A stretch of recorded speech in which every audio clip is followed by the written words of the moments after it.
आज के लेक्चर में हम डिस्कस करने जा रहे हैं types of acids and bases and strength of acid and base. तो टाइप्स में हमारे पास जो एसिड और बेस की है वो हमने डिवाइड किया हुआ है कि एसिड जो होंगे वो कितने हाइड्रोजन या कितने प्रोटॉन पर मॉलिक्यूल देंगे, ठीक है। तो on the basis of this these are classified into two classes, monoprotic and polyprotic acids. तो मोनोप्रोटिक एसिड्स कौन से होते हैं? ऐसे एसिड जो आपको पर मॉलिक्यूल एक हाइड्रोजन आयन दे तो उसको आप क्या कहेंगे? मोनोप्रोटिक एसिड कहेंगे, ठीक है। कि ऐसा एसिड जो जब आप उसको वाटर के अंदर डिसोसिएट करें तो वह आपको एक हाइड्रोजन आयन देगा, तो उसके हम क्या कहेंगे?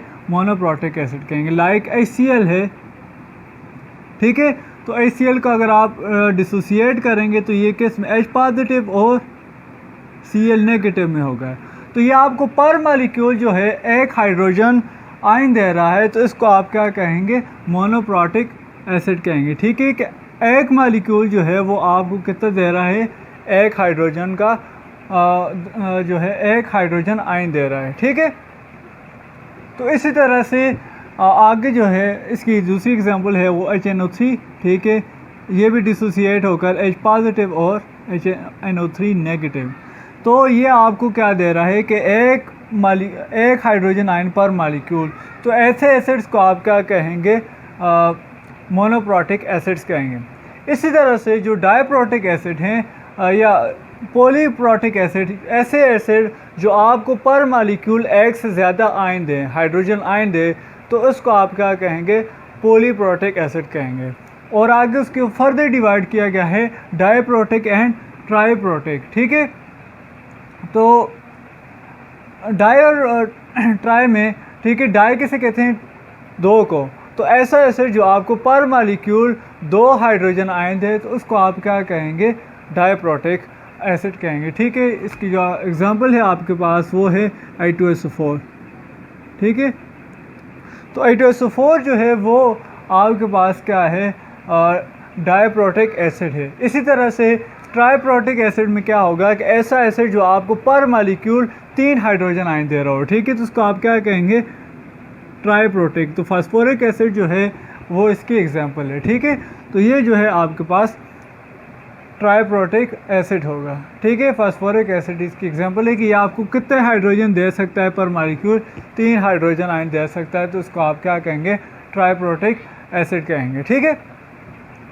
अब आते हैं इसकी तरफ, टाइप्स ऑफ बेसिस की तरफ।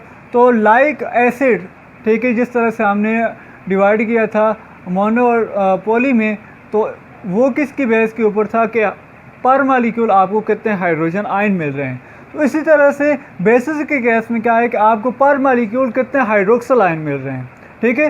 तो अगर आपको एक हाइड्रोक्सिल आयन मिल रहा होगा पर मॉलिक्यूल तो उसको आप कहेंगे मोनो एसिड बेस। और अगर आपको एक से ज़्यादा मॉलिक्यूल मिल रहे होंगे ऐसे इसके OH हाइड्रोक्सिल आयन जो है एक से ज़्यादा मिल रहे होंगे तो उसको आप पॉली एसिड बेस कहेंगे, ठीक है।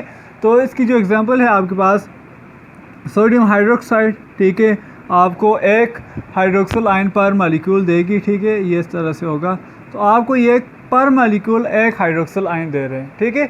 और इसी तरह से पोटेशियम हाइड्रोक्साइड, ठीक है, ये भी क्या एक डिसोसिएट होकर आपको एक आयन दे रही होगी हाइड्रोक्सिल का, ठीक है। तो पर मॉलिक्यूल अगर आपको एक हाइड्रोक्सिल आयन मिलेगा तो उसको आप क्या कहेंगे?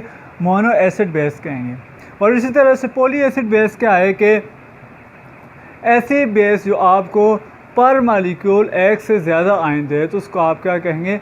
पॉली एसिड बेस कहेंगे, ठीक है। लेट्स सपोज हमारे पास जो है कैल्शियम हाइड्रोक्साइड है, तो ये आपको पर मॉलिक्यूल कितनी देगी? 2 हाइड्रोक्सिल आयन देगी, ठीक है। इसी तरह से मैग्नीशियम हाइड्रोक्साइड है, तो ये भी आपको क्या देगी? 2 आयन देगी, ठीक है। तो इस किस्म के जो एसिड्स बेसिस होंगी उसको आप क्या कहेंगे? Poly acid base. तो हमने क्या पढ़ा इसमें? टाइप ऑफ एसिड में मोनोप्रोटिक एसिड ऐसे हैं जो आपको पर मॉलिक्यूल जो है एक हाइड्रोजन आयन देते हैं, ठीक है। और इसी तरह से इनको फर्दर डिवाइड किया गया है पॉलीप्रोटिक एसिड में। पॉलीप्रोटिक जो होगा वो आपको एक से ज़्यादा आयन दे रहे होंगे हाइड्रोजन, ठीक है।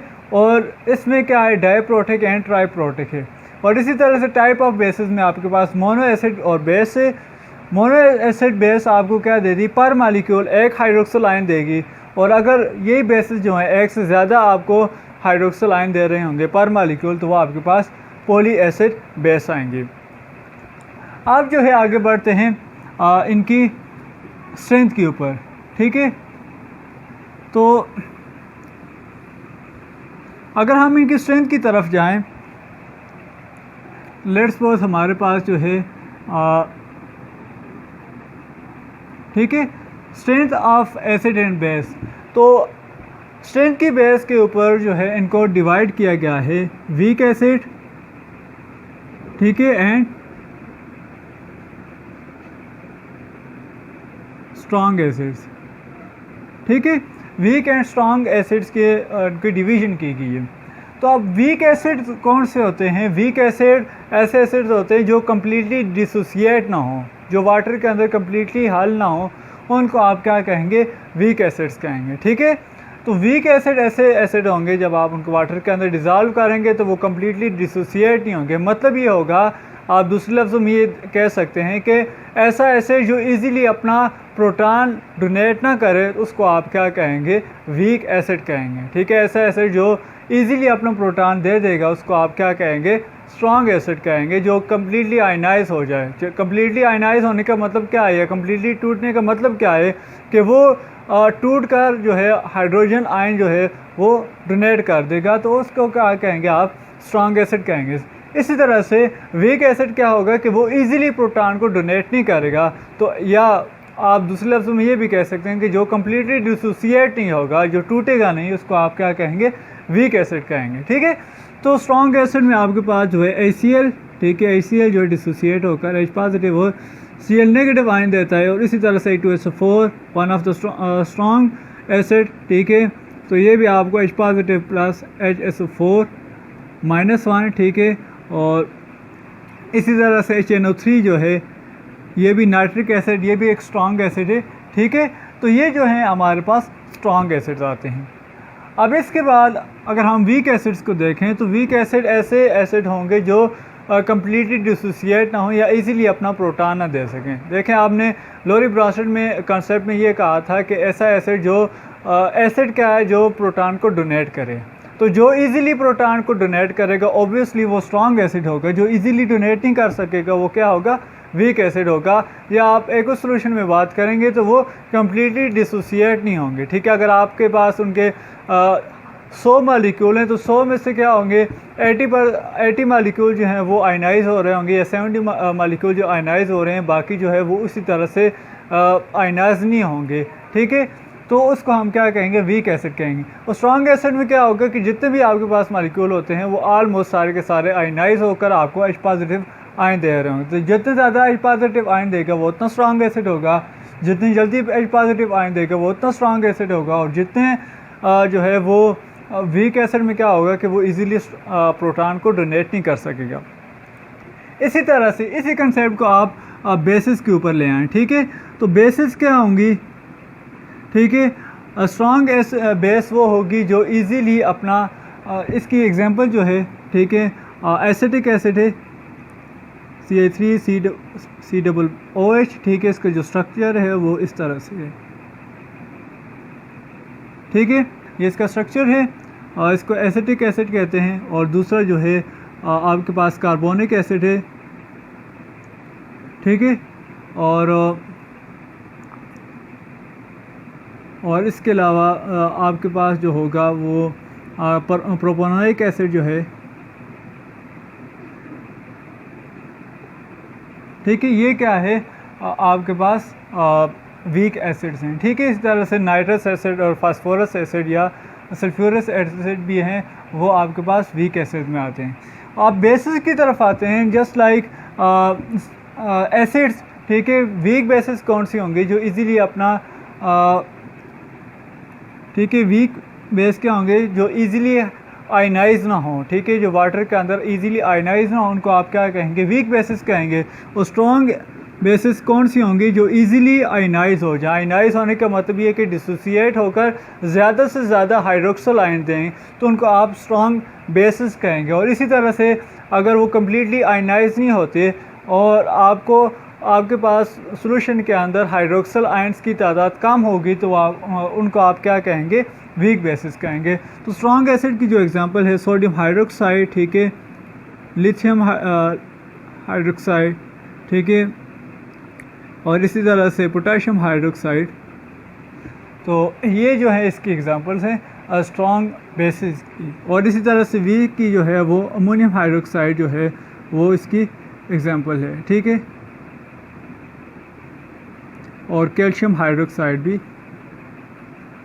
वीक बेस है, ठीक है। तो ये आपके पास क्या है, स्ट्रॉन्ग एसिड और बेसिस। तो ये डिवीजन थी on the basis of strength, कि किस तरह से स्ट्रेंथ के बेस के ऊपर आप डिवाइड करेंगे एसिड और बेस को। रिपीट कर देता हूँ, स्ट्रॉन्ग एसिड वो होंगे जो इजीली डिसोसिएट हो जाएं, जो इजीली अपने प्रोटॉन को डोनेट कर दें, या आपको ज़्यादा से ज़्यादा मकदार में H पॉजिटिव आयन दें, तो उनको आप क्या कहेंगे, स्ट्रॉन्ग एसिड्स कहेंगे, ठीक है। और इसी तरह से वीक एसिड वो होते हैं जो कम मकदार में आपको H पॉजिटिव आयन देते हैं, जो कम्प्लीटली डिसोसिएट नहीं होते, जो कम्प्लीटली आयनाइज नहीं होते, उनको आप क्या कहेंगे, वीक एसिड्स कहेंगे। और इसी तरह स्ट्रॉन्ग बेस वो होगी जो कम्प्लीटली आयनाइज हो जाए, जो ज़्यादा जो है जल्दी OH हाइड्रोक्सल आयन दे, जो कम्प्लीटली जो है वो डिसोसिएट हो जाए, उसको आप क्या कहेंगे, स्ट्रॉन्ग बेस कहेंगे। और इसी तरह से जो वीक बेस होगी वो क्या होगी, इजीली डिसोसिएट नहीं हो सकेगी, वो आपको कम हाइड्रोक्सल आयन देगी, तो उसको आप क्या कहेंगे, वीक बेस कहेंगे।